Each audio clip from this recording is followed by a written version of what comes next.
Termoidraulica Susin. Se compri una caldaia, in omaggio il condizionatore. Termoidraulica Susin a 0 branco.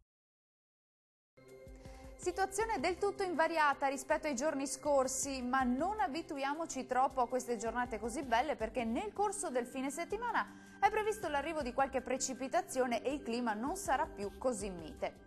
Vediamo il dettaglio. Sul Veneto nubi sparse più diffuse quest'oggi e le solite nebbie mattutine sulle pianure, soprattutto su quelle centro-orientali, ma sempre in un contesto di ampio soleggiamento. Diamo uno sguardo anche alle temperature, le massime saranno comprese tra i 18 e i 21 gradi, valori minimi tra 8 e 11 gradi circa. Spostiamoci ora a vedere che tempo farà sul Friuli Venezia Giulia. Insiste ancora il tempo asciutto e anche ampiamente soleggiato, salvo nubi sparse qua e là e locali nebbie mattutine sulle pianure centrali. Le temperature massime saranno comprese tra i 17 e i 22 gradi, valori minimi attesi sugli 11-13 gradi circa.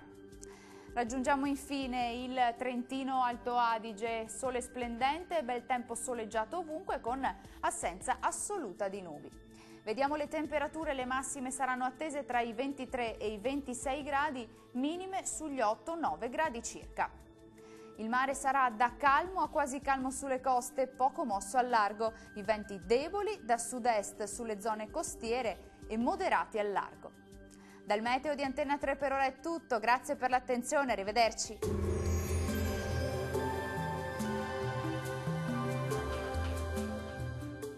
Termoidraulica Susin. Se compri una caldaia, in omaggio il condizionatore. Termoidraulica Susin a 0 branco.